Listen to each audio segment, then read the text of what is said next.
Thanks, Senator, so much for doing this interview. It's good to see some Texans in Washington, D.C. So I want to get straight into it. As it relates to free speech, the President of the United States has signed an executive order.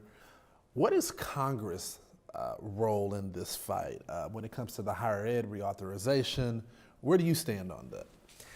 Well, as you know, we're seeing a growing problem in colleges and universities of free speech being suppressed. And what we've got really is 60s radicals who have taken over the administration and the faculty of universities. And, you know, the left is in a different place than it was in previous decades. It used to be the left defended free speech.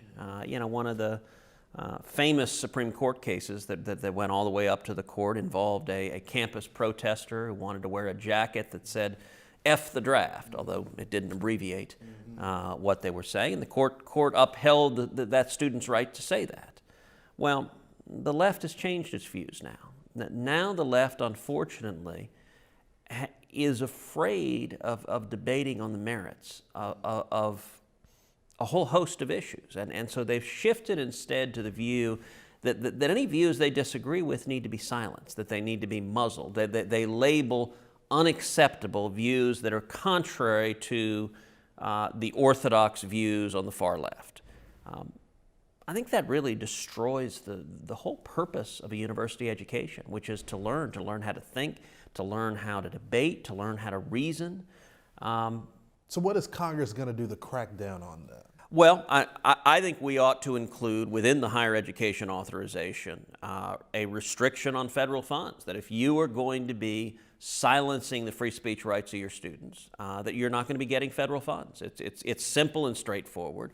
Congress has used that tool before to say that we're not going to fund discrimination, we're not going to fund conduct that is violating constitutional rights. And I think that's a lever that we should be using today. An interesting poll, 41%, this is a new poll, of college students believe that hate speech should not be protected by the Constitution. Does that surprise you? You know, it doesn't, because unfortunately students, they're not being taught to think. I mean, what is defined as hate speech, by the way, is anything the left disagrees with. Yeah. You know, look, the First Amendment wasn't designed for popular speech. You actually don't need the First Amendment if what you're saying is popular. The First Amendment was designed to protect unpopular speech, to protect minority views, to protect views that are not in common agreement. And particularly the whole point about a college experience is learning to confront views you've never seen before. You know, when I went to college, and law school, I took a number of classes from Marxists. Now listen, my family comes from Cuba. My family was imprisoned, was tortured. My aunt, my Tia Sonia, was tortured by Fidel Castro's goons. I don't view communism as a theoretical matter. It's a very personal matter to me, because my family suffered under communism. But you know what? I was perfectly happy to take classes from Marxists, not because they convinced me to become a Marxist, but because I wanted to understand how they thought. I wanted to understand what they believed. I wanted to engage in the intellectual dialectic. That's what a good education is about. And so if you have a view you disagree with, look, we have all these young socialists that are embracing socialism. Well, if you want to be a young socialist, how about you actually engage with defenders of free enterprise? How about you actually engage in the facts that socialism has produced poverty and misery and suffering for billions across the globe, and the greatest enemy poverty's ever seen in the history of mankind is the American free enterprise system. That dialectic, engaging on the substance, is incredibly important. You know, right now we see the battles on campus over sexual orientation and gender identity. You know, I guess Facebook now has, I think at latest count, 57 different genders. I gotta say, I don't know what 57 different genders are. How do you keep up with it? Yeah. It is, but that statement there, some of these knuckleheads would say, oh, that's hate speech. Well, if you suggest they're not 57 genders, you're the suddenly— science people. By the way, it is, of course, all those folks who talk about the virtue of science unless it concerns X and Y chromosomes. That is verboten science. You know, at the end of the day, everyone just needs to count to 10, relax, and actually debate issues with a smile. You know, not everything has to be life or death. Not everything has to be, if you disagree with me, you're evil and must be destroyed. You know, I remember when I was in college, I was in the debating society, and I chaired the Conservative Party in the debating society. The Speaker of the Liberal Party was a very good friend of mine. And we used to have debates all the time, big public debates on campus, where we would blast each other and disagree vigorously on important issues. And then at the end of the debate, he and I would go out and get a beer, and he'd call me a fascist, I'd call him a communist, and we'd order another beer. Like relax. And part of learning is learning how to discuss and disagree with people who may have different views and to understand them.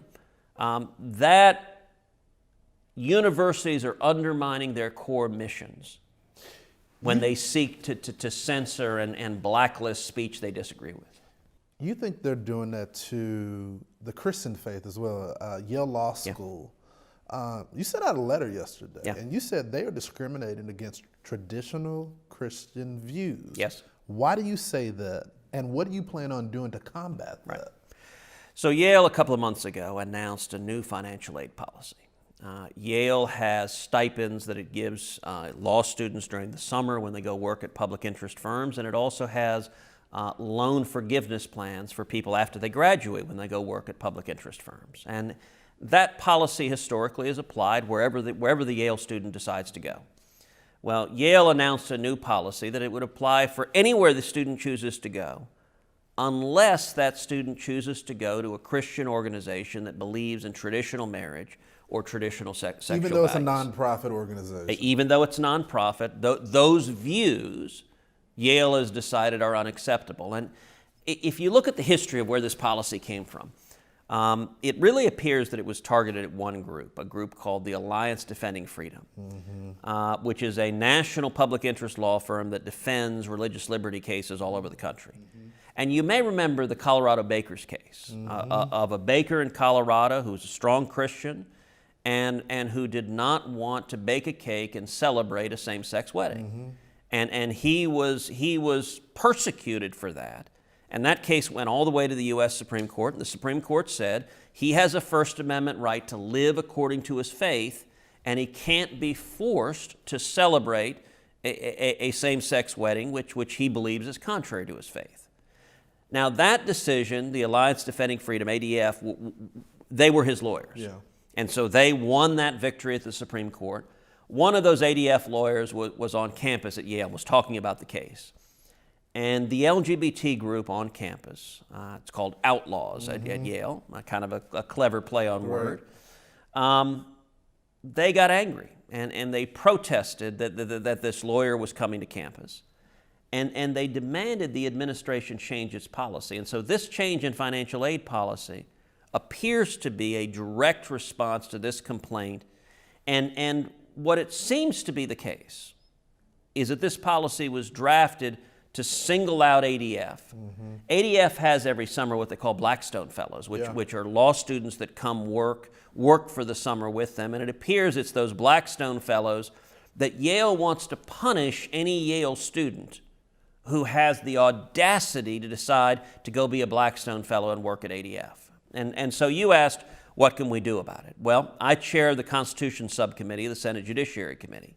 And so the Constitution Subcommittee has launched an investigation into Yale's religious discrimination against people of faith. You say you want all the documents involving this. That's right. So this week, we submitted a formal request for production of all the documents. And so Yale's defense, when I initially opened the investigation, they said, no, this had nothing to do with this organization. This is a general policy. Well, let's see the correspondence. Let's see the documents. Let's see the discussions. Because what we know publicly, it sure seems that all of that is a pretext to cut off any Yale students being able to choose to go work at ADF. And among other things, federal civil rights law prohibits discrimination based on religious faith. And Yale gets very substantial amounts of federal funds. And if they're going to take the federal funds, they need to comply with the federal civil rights protections. If you find out that they violated these students, which it appears to be, their civil rights, what do you do to take those funds away? What process does, because this is a bureaucracy. Right. How do you get both Democrats and Republicans to agree on that, to strip those funds away, though, Senator? Well, we want to first lay out the facts. That's the first step of an investigation. What happens after that? One thing the investigation could result in, it could result in legislation. It could result in legislation making the protections even clearer and more explicit. To be honest, that legislation is not likely to pass this Congress. As long as Nancy Pelosi is leading a Democratic House, I'm not going to hold my breath on their... Could it happen with the president's executive order, though? Well, it could potentially happen through executive action. It could also potentially, one of the results of this investigation that's certainly possible is that the Constitution Subcommittee could make a referral to the Department of Justice for either criminal prosecution or for a civil action, depending on what the facts are and what we discover. But that is an outcome that is entirely possible, asking the Department of Justice to go and investigate and move forward in this case. Senator, thank you so much for interviewing with me. Always a pleasure. We'll be back.